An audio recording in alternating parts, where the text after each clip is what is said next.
नमस्कार, माझे नाव गणेश समाधान वानखडे, वर्ग 8वा, शाळेचे नाव जिल्हा परिषद उच्च प्राथमिक शाळा गिराड. आज मी तुम्हाला पर्यावरणपूरक जीवनशैली या विषयावर माझी कल्पना सांगणार आहे. आपल्या देशाला 2047 पर्यंत विकसित आणि समृद्ध बनवण्यासाठी स्वच्छ आणि हरित जीवनशैली अत्यंत आवश्यक आहे. आज आपण शहरीकरण, प्रदूषण आणि कचऱ्याच्या समस्येमुळे निसर्गाशी असलेलं नातं विसरत आहोत.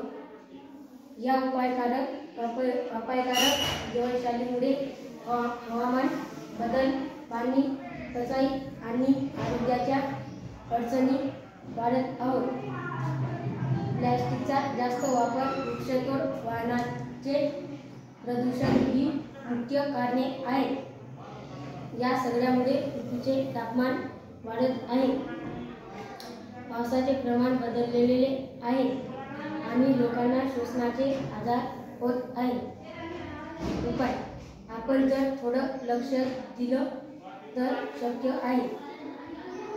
प्लास्टिकच्या ऐवजी कापडी पिशव्या वापरा. झाडं लावा आणि पाणी व वीज वाचवा. कचरा वेगळा करा आणि पुनर्वापर करा. सार्वजनिक वाहतूक किंवा सायकलचा वापर करा. पर्यावरणपूरक जीवनशैली ही समृद्धी भारताची खरी गुरुकिल्ली. आपल्या देशाला 2047 पर्यंत विकसित आणि समृद्ध बनवण्यासाठी स्वच्छ आणि हरित जीवनशैली अंगीकारण अत्यंत आवश्यक आहे. आज आपण शहरीकरण, प्रदूषण आणि कचऱ्याच्या समस्येमुळे निसर्गाशी असलेलं नातं विसरत आहोत. या अपायकारक जीवनशैलीमुळे हवामान बदल, पाणी टंचाई आणि आरोग्याच्या अडचणी वाढत आहोत. प्लास्टिकचा जास्त वापर, वृक्षतोड, वाहनाचे प्रदूषण ही मुख्य कारणे आहेत.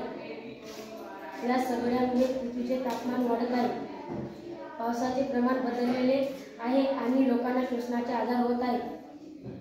उपाय: आपण जर थोडं लक्ष दिलं तर शक्य आहे. प्लास्टिकच्या ऐवजी कापडी पिशव्या वापरा. झाडं लावा आणि पाणी व वीज वाचवा. कचरा वेगळा करा आणि पुनर्वापर करा. सार्वजनिक वाहतूक किंवा सायकलचा वापर करा.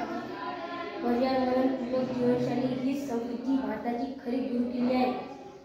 चला आपण सर्व मिळून हरित आणि स्वच्छ भारत घडूया. धन्यवाद.